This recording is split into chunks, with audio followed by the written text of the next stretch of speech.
ইসরায়েলের শত শত অবসরপ্রাপ্ত নিরাপত্তা কর্মকর্তা, যাদের মধ্যে গোয়েন্দা সংস্থার সাবেক প্রধানরাও রয়েছেন, তারা যুক্তরাষ্ট্রের প্রেসিডেন্ট ডোনাল্ড ট্রাম্পের প্রতি আহ্বান জানিয়েছেন ইসরায়েল সরকারকে গাজা যুদ্ধ বন্ধে চাপ দেওয়ার জন্য।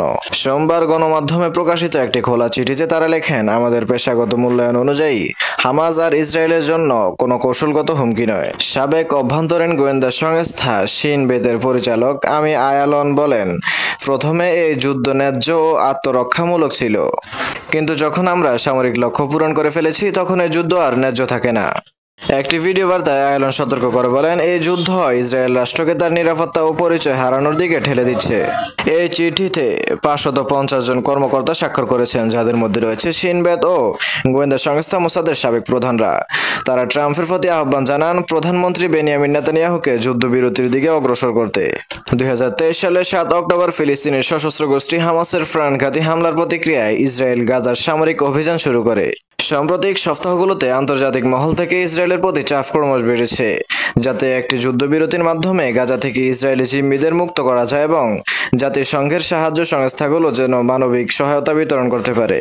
তবে নেতানিয়াহুর জোট সরকারের কিছু মন্ত্রী যুদ্ধ চালিয়ে যাওয়ার এবং গাজায় আংশিক বা পূর্ণ দখলের পক্ষে অবস্থান নিয়েছেন। চিঠিতে স্বাক্ষর করা 3 জন সাবেক মোসাদ প্রধান হলেন তামির ফর্দো, এফ্রাইম হেলবি এবং ডেনি ইয়াতম। অন্যান্য স্বাক্ষরকারীদের মধ্যে রয়েছেন শিনবেতের কয়েকজন সাবেক প্রধান, আমি আইলন, নাদাব আরগামান, ইয়োরাম কোহেন, ইয়াকব ফেরি।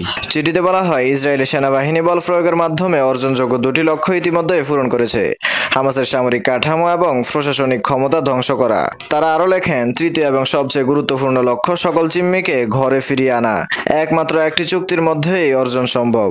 চিঠিতে আরও উল্লেখ করা হয়, হামাসের অবশিষ্ট নেতাদের ধাওয়া করে ধরা পড়ে করাও সম্ভব। সাবেক এসব নিরাপত্তা কর্মকর্তা চিঠিতে ট্রাম্পকে বলেন, ইসরায়েলিদের বড় একটি অংশের কাছে আপনার গ্রহণযোগ্যতা আছে এবং আপনি নেতানিয়াহুর উপর চাপ প্রয়োগ করে যুদ্ধ থামাতে ও জিম্মিদের ফিরিয়ে আনতে ভূমিকা রাখতে পারেন। তাদের মতে, যুদ্ধবিরতির পর ট্রাম্প একটি আঞ্চলিক জোট গঠন করে পুনর্গঠিত ফিলিস্তিন কর্তৃপক্ষকে গাজায় দায়িত্ব নিতে বাধ্য করতে পারেন, যাতে হামাসের পরিবর্তে বিকল্প একটি প্রশাসন গড়ে ওঠে।